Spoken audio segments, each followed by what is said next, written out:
ગુલ્લક season 4નો review કરવાનો છે. 5 episode છે આ સિરીઝના. હવે હું તમને જણાવી દઉં, પહેલાં 3 સિઝન તમે ન જોયા હોય અને ડાયરેક્ટ સિઝન નંબર 4 શરૂ કરો છો તો વાંધો કાંઈ નહીં આવે, પણ કેરેક્ટર સાથે ઇમોશનલી કનેક્ટ તમે નહીં થઈ શકો. એટલે હું તો તમને હાઈલી રેકમેન્ડ એ જ કરીશ કે પહેલાં 3 સિઝન જોઈ પછી સિઝન નંબર 4 છે ને એ સ્ટાર્ટ કરજો, વધારે મજા આવશે. તો નયે કિસ્સે લેકર આ ગયા હે સિઝન 4. હવે સ્ટોરીની તમને વાત કરું તો હરેક એપિસોડમાં અલગ અલગ સ્ટોરી છે.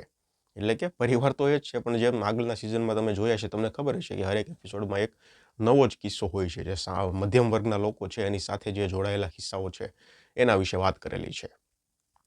પહેલા 3 સિઝન સુધી આખું લેવલ છે ને મેન્ટેન રહેલું હતું. આમ હકીકતમાં કેવું થાય ખબર, તમે બીજા કોઈ વેબ સિરીઝ કે મૂવી જોવો, એમાં પહેલો ભાગ હોય ને પછી બીજો ભાગ આવે એટલે એનો ગ્રાફ નીચે જતો જાય. તમે મિર્ઝાપુર જોઈ લો, તમે સેક્રેડ ગેમ જોઈ લો, કે પછી તમે કોઈ પણ સિરીઝ જોઈ લો, પહેલો સિઝન હોય એ અહીંયા હોય, સિઝન નંબર 2 આવે એટલે એનો ગ્રાફ નીચે જાય, પછી 3 આવે એટલે એનો ગ્રાફ નીચે જાય. આવું થાય જ છે હકીકતમાં.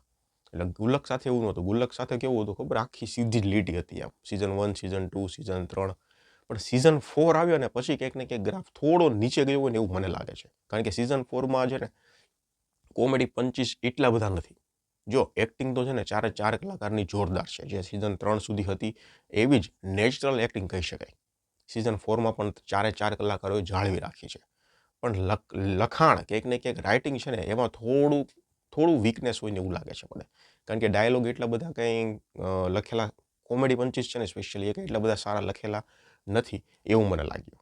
અને ઇમોશન છે, વેબ સિરીઝના એન્ડમાં પણ ઇમોશન છે, પણ જે સિઝન નંબર 2માં જે ઇમોશન હતું ને એન્ડમાં, એવું ઇમોશન તો નથી. એટલે સિઝન નંબર 4માં તમને કોમેડી જોવા મળશે, ઇમોશન પણ જોવા મળશે, પણ આમ તમને ક્યાંક ને ક્યાંક થોડી ખામી તો લાગશે જ કે ભાઈ નહીં, થોડીક મહેનત કરી હોત ને ક્યાંક ને ક્યાંક મજા આવી જાય. એટલે નથી જોવા જેવી એવું નથી, જોવા એવી છે, મજા આવશે. હલકી ફુલકી કોમેડી છે, પણ જેણે સિઝન 3 સુધી જોયા હશે ને એ લોકોને થોડું પેલું લાગશે તો ખરી જ. એટલે અને બીજી વસ્તુ એ છે કે પ્રોડક્શન ક્વોલિટી તો સેમ જ છે, એક જ ઘરમાં શૂટિંગ થયેલું છે, મ્યુઝિક પણ સેમ જ છે. બાકી બીજી વાત કરું તો ફેમિલી સાથે જોવા એવી સિરીઝ છે, મજા આવશે જોવાની. જો તમે 3 સિઝન સુધી જોયા હોય તો ચોથી સિઝન પણ જોઈ લો. અને મેઇન વસ્તુ એ છે કે સિઝન 4ના એન્ડમાં ગુલ્લક છે એ તૂટી ગયેલો આપણને બતાવે છે. તો ક્યાંક ને ક્યાંક હવે લગભગ સિઝન નંબર 5 નહીં આવે એવું મને લાગે છે. કારણ કે ક્લાઇમેક્સમાં ગુલ્લક તૂટી જાય છે, એટલે સિઝન નંબર 5 નહીં આવે એવું મને લાગે છે. હું આ સિઝનને 5માંથી 3.5 સ્ટાર આપીશ. ધન્યવાદ.